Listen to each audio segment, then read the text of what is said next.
Somebody's chimes are going off.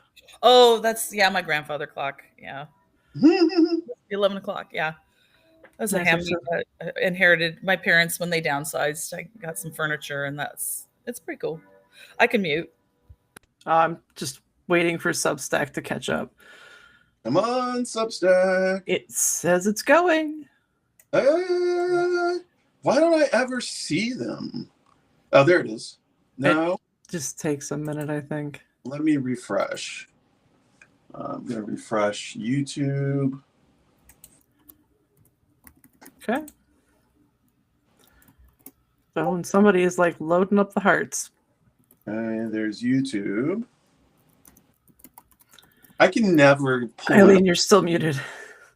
There it is. I was gonna say, I should go on Substack and do the hearts for the algorithm. Just make sure that if you open up Substack, that you mute it on your phone. You're still... Gotcha. I should go on Substack and do the hearts for the algorithm. There it is. But if you open up Substack, that you mute it on your phone. Thank you.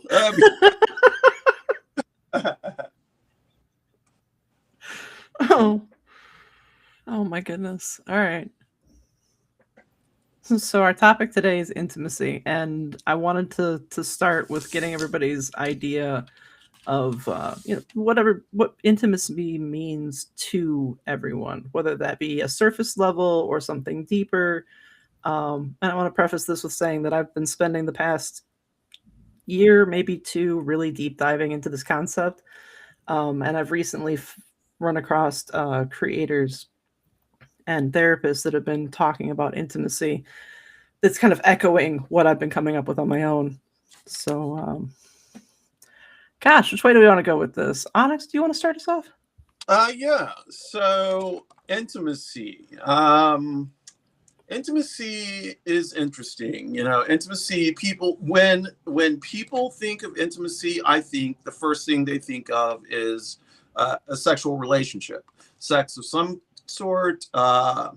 They think sex and intimacy go hand in hand, when I necessarily don't. Intimacy for me means closeness. It can be platonic friendship. It can be closeness between partners. It doesn't have to be sex. And I'm going to tell y'all, like, straight up, I have not had sex since 2013. And that is okay with me, except for I had a manic episode, and now that's kind of changed. So, I'm kind of Randy, baby. So yeah, that's intimacy for me.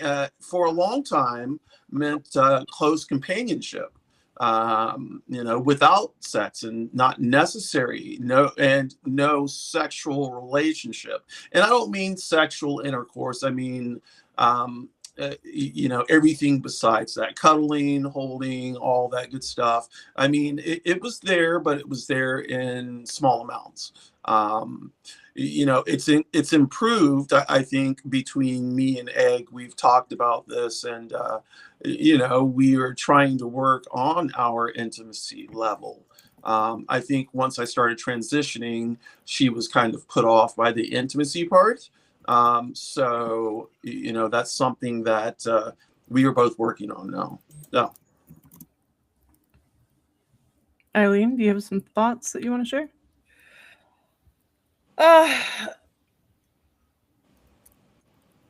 I am falling into that state of mind where I was, thinking about my 25-year marriage with my ex since 2018. And I'm like, my brain is like freezing, is like gelling up right now. Like, I feel like I'm blocking, like, wanting to talk about it. Because, like, I had to initiate sex after about the first or second year. I don't know. And the whole thing of like, oh yeah, there's so many weird things that unless you go through it, you can't explain to other people. And I may have mentioned this on a trauma talk like months ago. because I haven't been like a regular person on the Trauma Talk recently, but I would want a hug, and I'd walk up to my ex in the kitchen or somewhere, where it doesn't matter where it was. Okay, anyway, and I'd be like, "Oh, I need a hug," and I would go and hug him, and he would just stand there with his arms hanging, like, and I'd like lift his arms, and he'd drop his arms. I mean, it was just oh, it makes me sound like, God, why are you so gross, or what's wrong with you that he wouldn't want to, you know what I mean? Yeah. Uh, Anyway, so yeah, my brain is like fritzing a little bit as far as intimacy goes, the topic.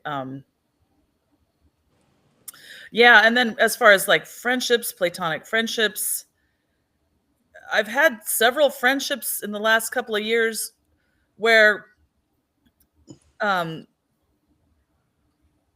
lost a friendship over like the political stuff.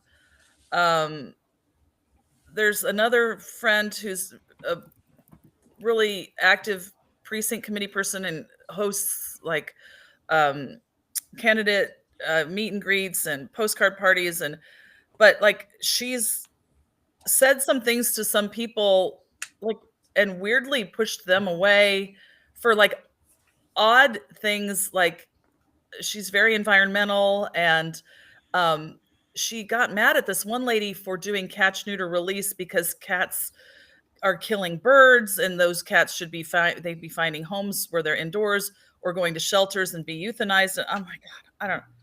Anyway, so like you get close to people because you share common interests, and then there's like just certain boundaries, and you're like, I don't think I can be friends with this person anymore. I don't know. It's weird. You think, I don't know. well, I get that. And then another lady, like, totally does not get along with our LD chair. Like, it's like, I don't know what it is, like, well, a personality conflict, whatever. And then a friend of hers went to one of the meetings and like got back to her, and this younger guy, I don't even know who he was because I wasn't at that meeting, the monthly meeting. And she said that he described her as this, who was that loudmouth, fat, ugly, blonde bitch, blah, blah, blah. And then this friend who's relating this to me is like, I thought that was hilarious because she doesn't get along with it. I'm like, hey, what are we doing here? Is this junior high? Like, why are we tearing each other down? And I'm like, if he has such a problem with it, then he should run for chair or any of the, first vice chair, second vice chair, treasurer, secretary, whatever. And if he thinks he can do a better job, stop tearing people down that are stepping up to leadership positions. And so now I don't want to deal with her anymore. I'm like, oh my God, people are just driving me crazy. How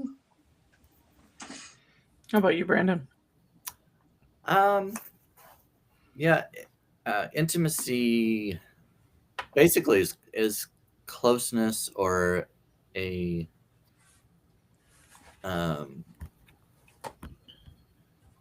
close familiarity. And there are a lot of people who kind of conflate that. They sometimes equate intimacy with sex, and as Onyx Rose was talking about, it's not the same thing. It can be part of an intimate relationship. You can be intimate with your mother and father, or with your siblings, or with a friend. I was in a relationship with a female when I was in my 20s. She was my girlfriend. We never had sex, but I would call that an intimate relationship to a point. I mean, obviously, she didn't know I was gay, obviously, so that I couldn't be completely myself. I couldn't open up completely to her, so it wasn't a level of intimacy where I could be completely open. But there was a level of intimacy to that. Right now, I have a friend of mine, a straight female friend. She's my best friend, and I would say we have an intimate relationship because we can tell each other pretty much anything. it's a close relationship. Doesn't involve sex, doesn't have to. But yeah, I think our society has kind of come up with this definition of intimacy that seems to require sex in a way, and and I and I understand, like, when you're having sex with someone, that can be a very intimate experience. You're being vulnerable, you're exposing your body to the other person, and you're letting them in to a place that not a lot of other people, well, I guess it depends on who you are, not a lot of other people have experience. But yeah, and even with sex, there might be certain acts that are more intimate than others. Yeah. When if I like hook up with a guy or something, and he may not be out, and he may just want to experience, another guy or whatever, usually he won't want to kiss, because kissing for a lot of people can be an intimate act. It's almost more intimate. Yeah, they could, because they can have sex, and they can separate that. Like, that's not an intimate act for them. That's just physical gratification. Isn't But that true for like prostitutes? I'm not a sex worker, so I don't know, but like usually they don't kiss, or I don't know. I've heard that from a lot of it. I think it varies from, depending on who you are, but or what they're paying for. Yeah. Yeah, I guess it depends on what they're paying for, right? Right. But I think even sex workers have a limit of what they will do. And I think, like Brandon said, the intimacy of kissing is probably off, at least the sex workers I know, the intimacy of kissing is off limits. Yeah, and I think that for a lot of them, that's their way of kind of compartmentalizing, in a way. Like, this is my job. This is what I do, but kissing would be crossing a line, because that is reserved for an intimate relationship, and I'm not in an intimate relationship with my clients, or however they view them. So yeah, I've been involved in intimate relationships that are sometimes sexual and sometimes not. Sometimes familial, sometimes friendships. So there's mine, Sarah. Absolutely. Yeah. I mean, you guys kind of jumped straight into my idea that there's this misconception that intimacy equals sex, and as we've all very much explained, that it doesn't.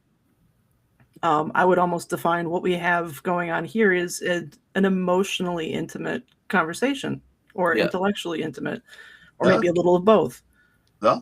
I had actually written an article about like my idea of intimacy a while back, and I went so far as to look up the dictionary definition of it, and like literally it doesn't actually bring up anything about sex until the 6th definition. Right. I looked it up just today. Yeah. So, and from like even from a social media standpoint, this idea of intimacy is sold to the public as if that the word intimacy is supposed to refer to sex, when it doesn't. There are so many other aspects of intimacy. The creator that I was talking about, that what was it? She's a therapist. I don't remember her name off the top of my head, but she talks about 5 different types of intimacy. Emotional, physical, intellectual, spiritual, and experiential. Hmm. And I find that the thing that I experience most, and I think the thing that I value most, is experiential and intellectual intimacy more than anything else. And maybe the emotional, but like I have trouble with my emotions anyhow, so I need to be emotionally intimate with myself. Yeah, well, that is true. I mean, that's something that I need to do too. I just want to really quickly introduce the concept of squish. And I don't know if y'all have heard of a squish. I've heard the term, but I have no idea what it is. Yeah, a squish is it's an asexual spectrum term, and so asexual, of course, is the lack of desire for sex with people. Like you can have sex with people, but that doesn't mean that you like. I mean, and you can like the sex, but that just means that you don't really care about sex. You know, so a squish is like a platonic relationship. It's almost like a magnetic drawing to each other.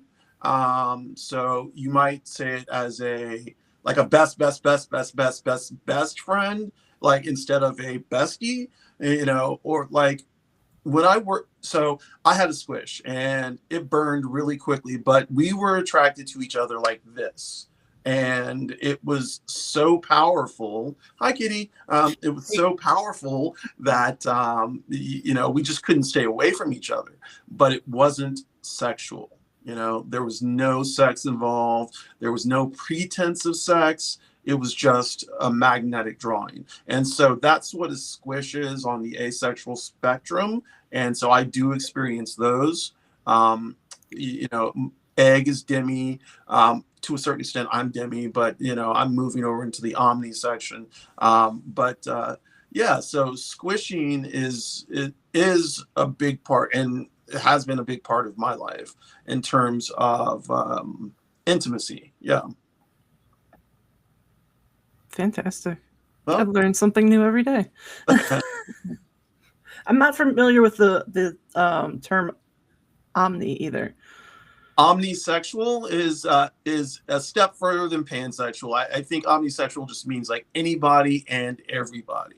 So there's no classifications. It doesn't matter if you find this person attractive and you want to have a relationship with this person, no matter who they are, what their gender is, what their sexuality, you know, blah, blah, blah, blah, blah, blah. And that person agrees, then y'all are in a relationship, you know. So that's omnisexual. It's kind of hard for me to distinguish omnisexual versus pansexual. That's what I was thinking too. I had the conception that what you're describing was pansexual. I'm not 100% sure on the complete difference. It's just that from the friends that I have, they say that omnisexual is a step further than pan. It is all inclusive, and that's where I get a little bit lost. But you know, I am hitting the pan/omni side of sexuality. I'll have to do some more research into that. Yeah, I've never looked it up or anything. That's the first. I think you mentioned it the other day. I don't know, not too long ago, and that's the first time I had heard of it. Right. I feel like we kind of hit most of the things that I was going to talk about right off the get-go. Oops. Yeah. Well, I guess I kind of feel like I need to point out also that like physical intimacy isn't exclusive to sex. There we go. And like that's not to say that it excludes sex, but it would be to say that like it doesn't have to include it.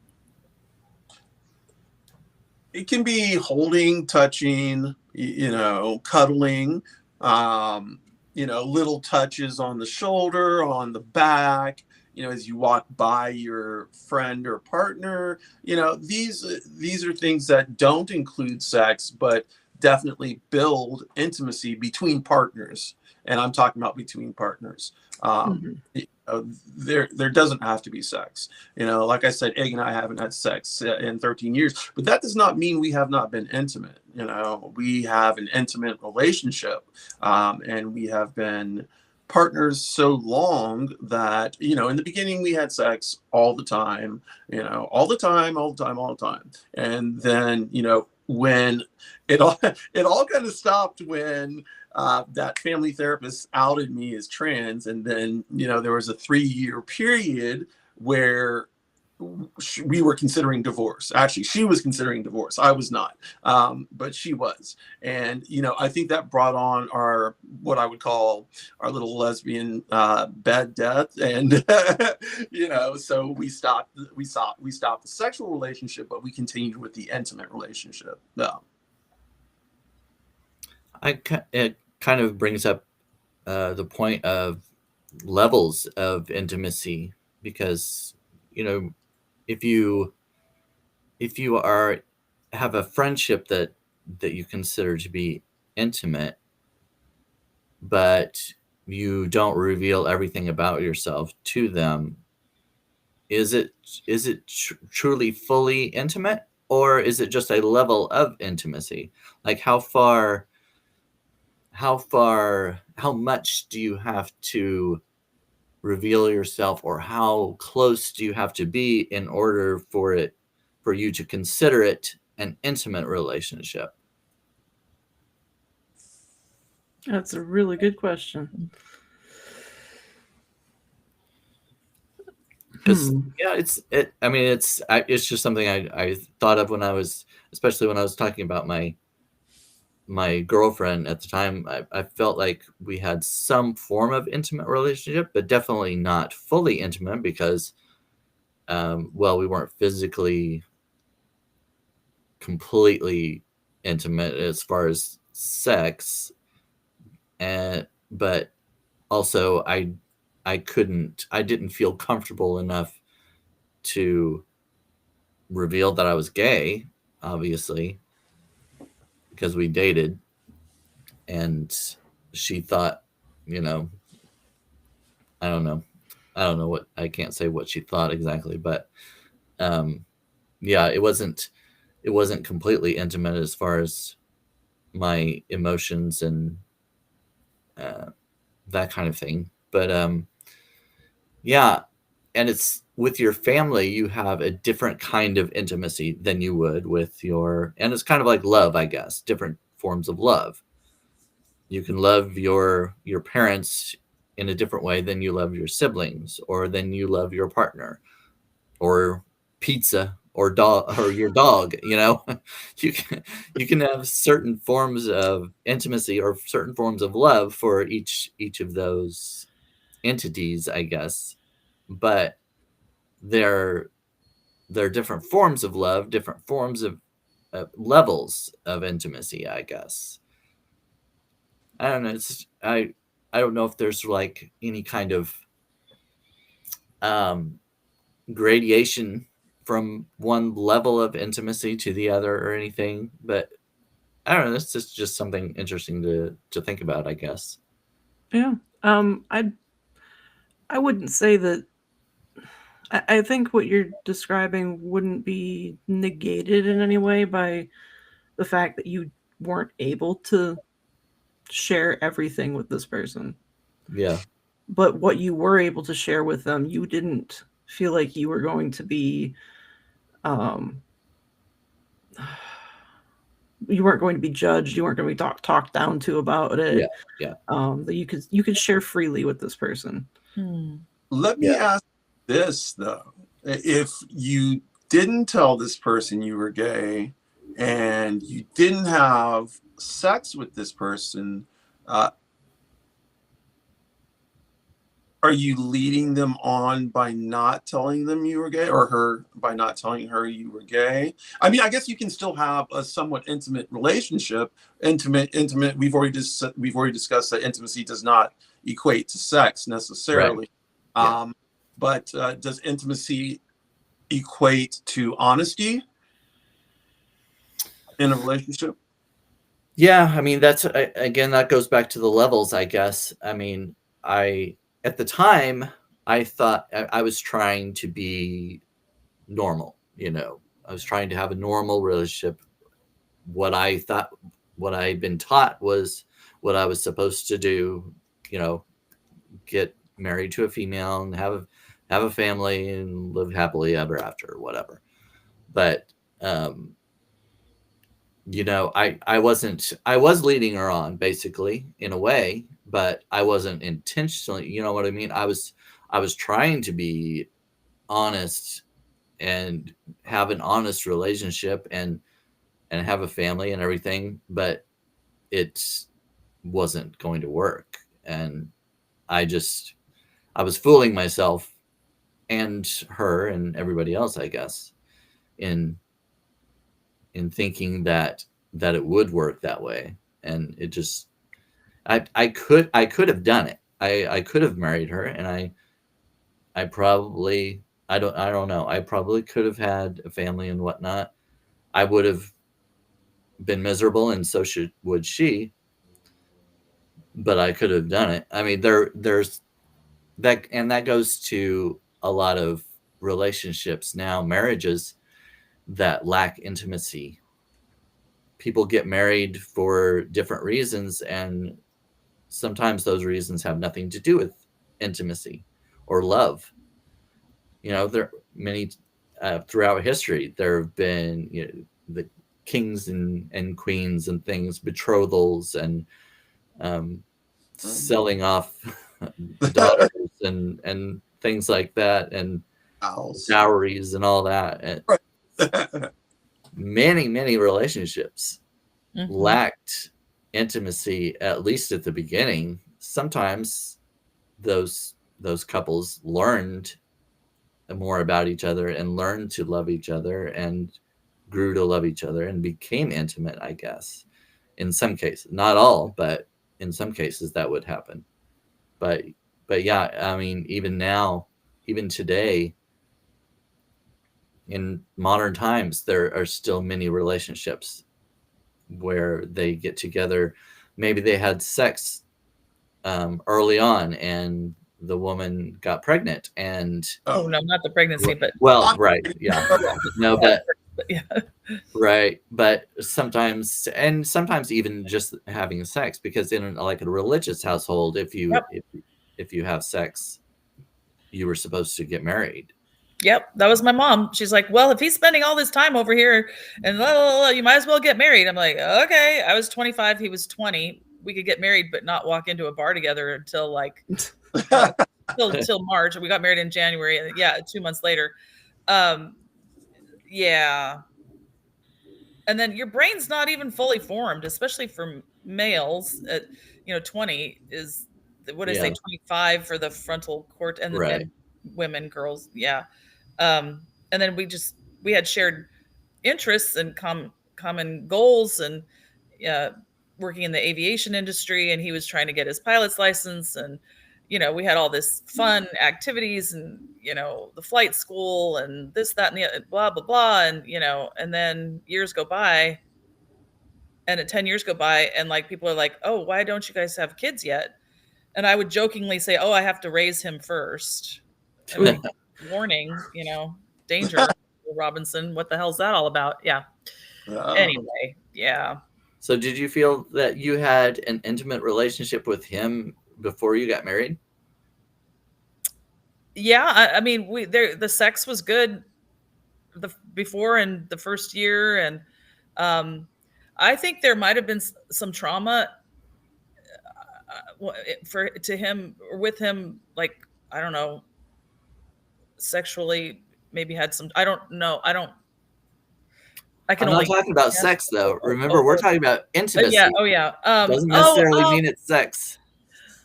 Yeah, I mean, I remember being in his bedroom at his parents' house and like talking about, "Oh, yeah, I do get depressed I really get depressed sometimes," and talking about like emotions, and he was like, "That's okay. Like I can accept that." Like, but he kind of like didn't really deeply have a discussion with me about like, "Okay, this is kind of a serious thing. how would we deal with, like, it was just like, oh yeah, I'm good with that, like, and I don't know. Yeah, intimacy. And then I didn't drink alcohol. Like, I would go to, it was the 80s, so early 90s. So high school, like, you'd go to parties, there'd be alcohol, pot, whatever. And he didn't like smoking pot, but he drank a lot. So then, like, after we got married, I was like drinking every day. Like, I drank so much, like, and so then it just kind of was this fog of and recently I just stopped drinking alcohol every day, like 4 days ago. And I'm like, okay, I'll drink in social. And this is a whole nother conversation, but the intimate. So I think that there was some intimacy, but then the narcissism and sociopath behaviors of my husband at the time, I don't even know if he consciously knew what he was doing, but he started like controlling, emotionally. I don't even know. It just got weird fast. And then I don't know where I'm going with this. Sorry. Oh, that's all right. I mean, I'm trying to think of the intimacy though between me, between he and I, between me and him. Yeah. Oh, but we shared a lot of like common interest, like, road trips, and we just had a lot of activities that sort of filled the void, because we moved to Utah. I helped open Salt Lake as a station for the airline that I still work for. And so, we had friends who had boats, and we'd go water skiing, we did camping, we did trips to Yellowstone. I mean, it was just like, So in theory, you had experiential. But was it just to mark time? In other words, was it just to take the place of, I don't know, not sex, but deeper conversation? Yeah. Well, I never really had deeper. Well, here's the thing with a sociopath: if we have situations, or we'd be like hashing things out about, finances, or we'd like piss each other off, and then we'd argue, and it would be like this hour-long spiraling down. And at the end, I ended up apologizing to him. He was never at fault, never to blame. Oh, it's just, God. I've had to actually learn that I am not right all the time. And I don't think I'm a sociopath. I just think I'm right a lot. And Egg has taught me very well that I am not right all the time. And I bring that up as an intimacy thing where, I had to understand it intimately with her and with my best friend, that I am not right. And so what I say is not the law, and what I say is not correct 100%. I had to understand that I can and be vulnerable, and, accept that I'm wrong and people are correcting me, and accept that it's not done with spite. It's done because these people truly love me, and they love being with me. So, that's a cool example of intimacy that, that you can have these conversations with them, and grow from it. I think it's human nature to want to be right all the time. I don't think it's necessarily a narcissistic or sociopathic trait. Right. Okay. Anyway, yeah. Right. Yeah. I keep hearing the word love used kind of interchangeably with intimacy, and I want to make sure that we're not conflating the two ideas, because you can absolutely have intimacy without there being any kind of love. I would use my boss as an example. He and I are very intellectually intimate. I had to explain that to him. The different levels of intimacy, and the fact that I consider the conversations that we have to be very intellectually intimate, and I had to explain why, because I can talk to him about things that I may not be able to talk to other people about, but I don't have to worry about him judging me. I don't have to worry about him, thinking less of me because I have an opinion or something, even, whether it's a differing opinion or not. And I think he finally gets it. I think. My mom, on the other hand, does not understand that intimacy and sex and love have nothing to do with each other. Well, not nothing to do, but I've heard that a lot. Like a lot of times in the past, the word sex was kind of taboo. You didn't talk about sex. You didn't ask people about sex. But right. sometimes somebody would say, "Well, have you been intimate with them?" And Yes. they mean sex, Mhm. but they've got the definition wrong. They just don't want to say it, like you Yeah. said, say sex. Like, oh, Yeah. Carnal knowledge. Right. Yeah, that's a biblical kind of thing. Biblical. She knew him. Right. She knew him. Yes. My goodness. But let me. So I did look up. I did look up intimacy when I found out that was the topic, and the first thing that came up was a close familiarity or friendship. The second thing that came up was closeness. The third thing that came up was a private, cozy atmosphere, and then the fourth thing that came up was a euphemistic term for sexual intercourse. So it's kind of, it's not funny, but it's apropos that all the way down the line is intercourse, where when you think about intimacy, and like Sarah said, and like Brandon said, there are layers.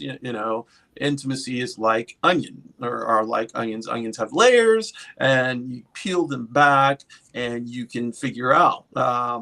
I do have like intimate relationships with people who are not my wife, and I consider those relationships very close to me. And it's not like I'm going to leave egg, but I just feel, I feel whether stimulated mentally, like you said, Sarah, stimulated, not physically, but I don't know, emotionally. Emotional support. Who can I call when I'm breaking down? Like I went through the list in my mind when I had a recent, episode when I got upset from what my daughter had said. And it's stressful because you're like, ooh, some people you can call and some people you feel like you don't want to burden them, Right. Yeah, it's kind of. Oh, sorry, Brandon. Go ahead. Oh, no, that's right. I was just gonna say, it's when you're talking about those definitions and sex being down the list, I kind of wonder if it were added later just because of how people have used it, and they're like, well, people are using it this way so much, I guess this is one of the definitions of it then. Yeah, like let's just throw it in there. yeah, because that happens a lot. There have been tons of words added to the dictionary just because of how much people are using them or how they're using them or whatnot. Right. So, Absolutely. Yeah. Mm-hmm. That's how words become words. Yeah. Yeah. Oh. I forgot what I was going to say. Oh, sorry. No, you're fine. I was going to relate to what Eileen was talking about, that with everything that's been going on, I've been realizing that I am struggling to figure out when I have like experiences and big feelings and things that I'm excited about or things that I'm worried about, not really having that intimate support that I'm used to being able to go to, just for those things. Living alone sucks sometimes. Sometimes it's amazing. I have this friend at my UU church, started women's studies at ASU in the 70s. Anyway, she's 80 now, and she talks about she loves living alone. And I'm like, wow, that's pretty mature of her. But she also, and she probably also, I mean, I know she has a huge support system with her sons and her extended family and her neighbors and her community. And, you just, I guess as you age, you work on building that support system. And, yeah. And so when you're busy with like raising kids, and my daughter was in high school, and then now she's the youngest is third year in college, and the oldest has graduated, and it's like that empty nest thing. And then if you're divorced, it's just me and the cats, like, and they're not much support sometimes. Sometimes I wish that it was more of a I live alone situation, because I'm still cohabitating with my soon-to-be ex. So Right. Right. There's a term, I forget there's a term for that, isn't other than cohabitating, or I don't know, it doesn't matter. It's not nesting, because nesting sounds better or good, but no, I don't know. Nesting is more of a polyam type term. Oh, yeah, yeah. Yeah. Anyway, that's stressful. What you're going through, Sarah. I can't imagine. Yeah. yeah, because he hasn't quite gotten the idea that like he doesn't have those rights to intimacy with me anymore. Not the physical aspect of it, because that's been gone for a bit, but just the sharing of stresses from work or things that, just everyday life. That's not my burden to take on anymore. And trying to get used to not having that intimate connection anymore is, I put a hard stop on it for me. He has struggled with that. I can kind of relate in well, almost the opposite, I guess. I feel like I have a best friend. I can talk to her and feel emotionally intimate. But what I feel like I'm lacking is a physical intimacy with someone. I want to be able to hold someone, to have sex with someone, and be physically intimate. And I don't have that with my best friend or my family or anything like that. My family has never been close physically. We don't hug and kiss a lot, that kind of thing, and my friend, she grew up kind of the same way. She's not a very physically intimate kind of person, and I would be fine with it, because I feel like I've been missing it all my life in a way, so I would like to have that with someone else. And kind of like you, Sarah, you feel like you're missing the more emotional intimacy, I guess, and I feel like I'm missing the physical part of that. I mean, I can relate to that too, but I'm missing all of it. right. But I live in freaking purple next to red suburb of Phoenix, never mind. That's a whole other conversation. Like there's just no one. There's in my social circles that, yeah, whatever. I want to talk about intimacy and vulnerability. Do those two necessarily go hand in hand? Or can they be separated?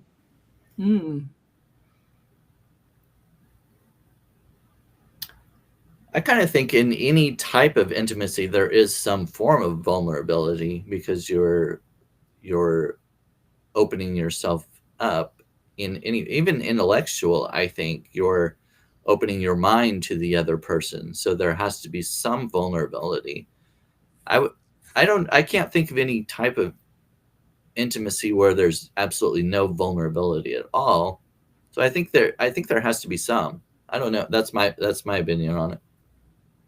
Yeah, I wouldn't say that they're like 100% interwoven with each other, but they are linked, I would think. so even like one night stands, those are vulnerable. I guess so. Yeah, you have to be vulnerable to allow your body to be shown like that, and allow your body to be taken by someone else, for one night for whatever reason, and just to go on and leave the next day. One night stands don't necessarily have to be carnal, or they can be carnal and still be vulnerable. Mm-hmm. Yeah.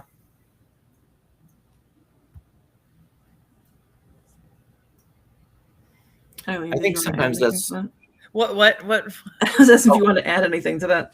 Oh, I was raised Catholic, so like, I could probably count on one hand, like, if one night stands or whatever. But yeah, the guilt. yeah.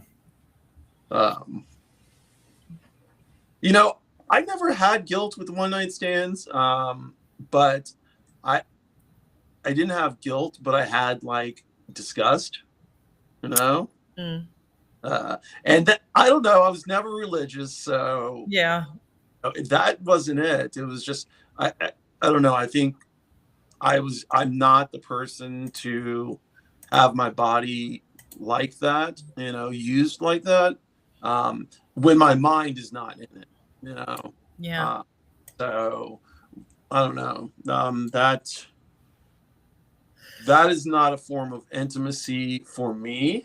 One night stands.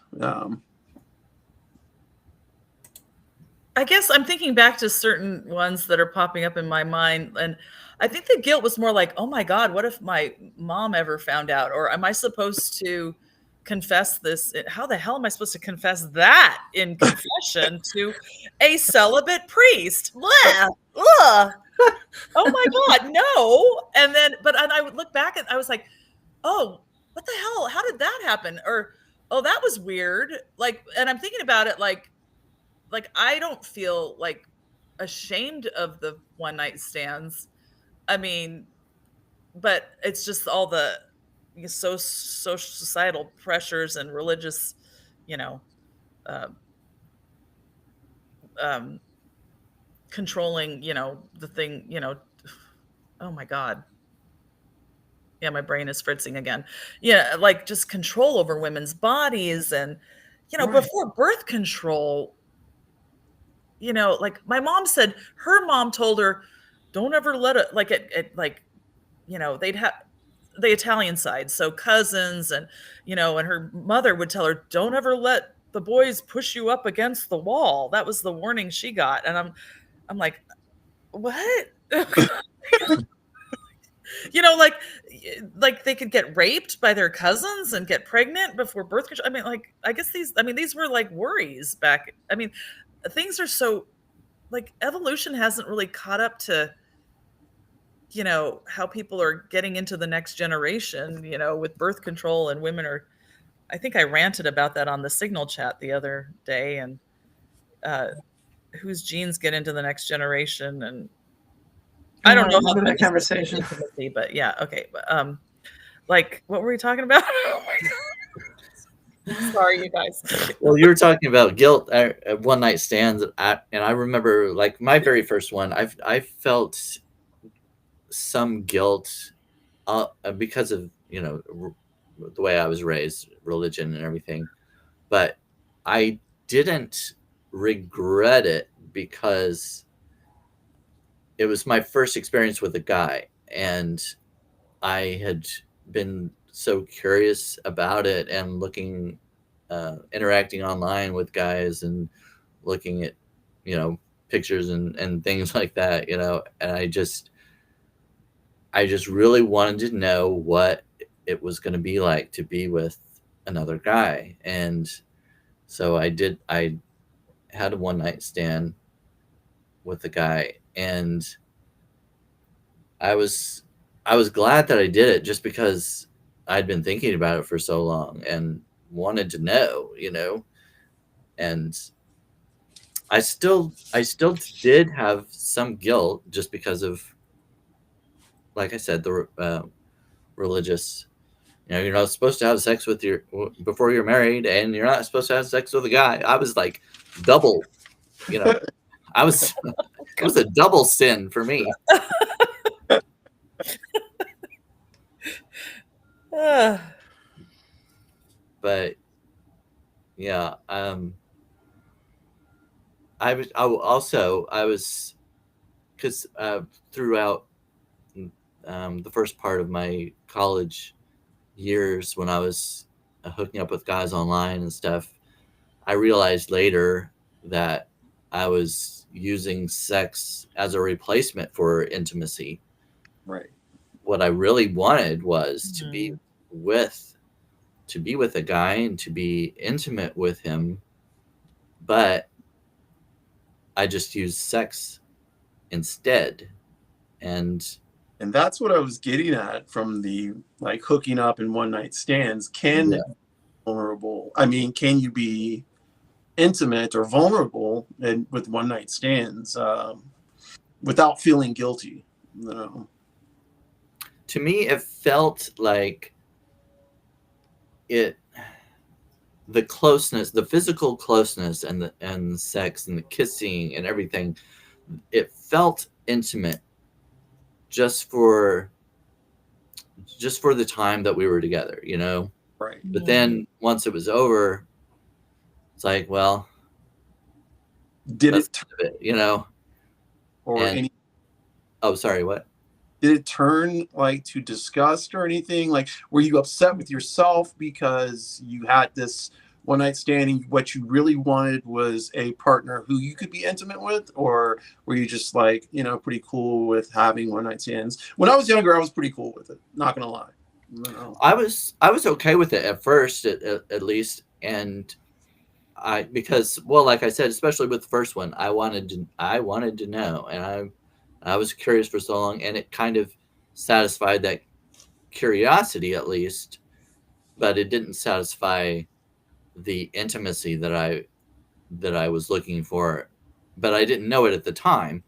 You know, it was years later before I realized what I really wanted was to be intimate with someone, and I didn't look at it with disgust though. I it I serves didn't. its purpose, like, Right. but I'm Yeah. thinking of it in terms of transactional.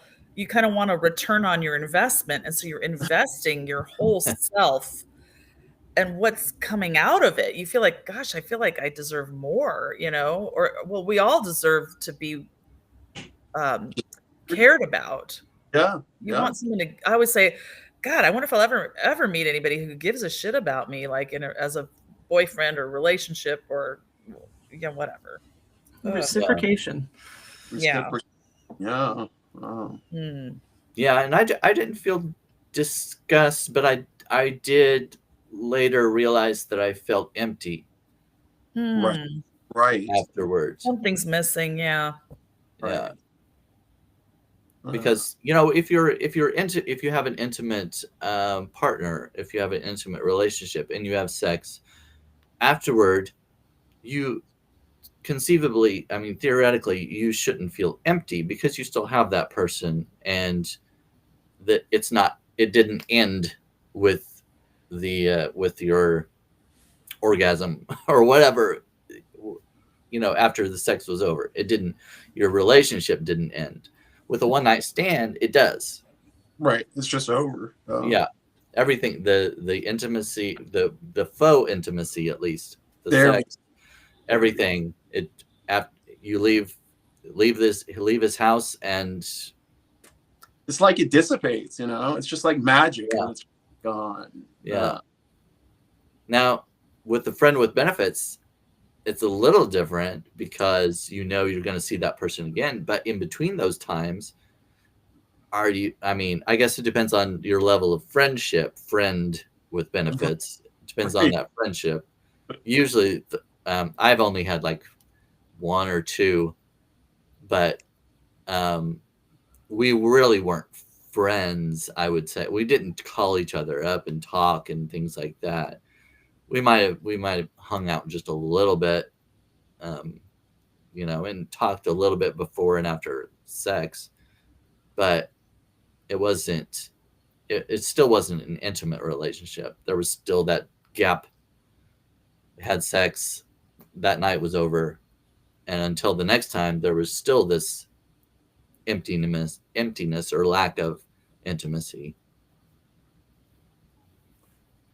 So, and this is going to be kind of wild out there, maybe not. Intimacy with substances, like you feel. Let I don't even know how to put it. I'm trying to figure it out in my head. Let me see. Intimacy with substance. So, let's say you have a friend with benefits, but that friend with benefits comes with substance use and substance abuse. After you have a one-night stand, but you know you're going to see this person again, does one feel so empty that they then fill themselves up with, you know, things that are bad for them, like cocaine or any other type of drug, you know, to kind of fill the time and pass the time until your next physical intimacy, you know. And the reason why I'm saying that is because that's how I did it. I am an addict. I do not do drugs anymore, but I did. And that was how I lived my life before I met Egg.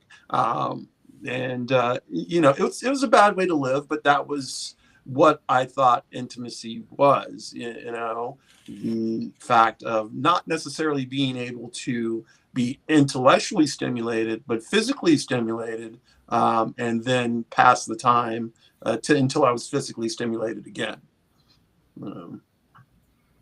Yeah, to me that it kind of sounds like a replacement for, or to fill the gap, basically, instead of when you can't have intimacy, well, you'll just block it out with substances, or you fill the void that, like I was talking about, that emptiness that I felt, fill it up with something else. Right.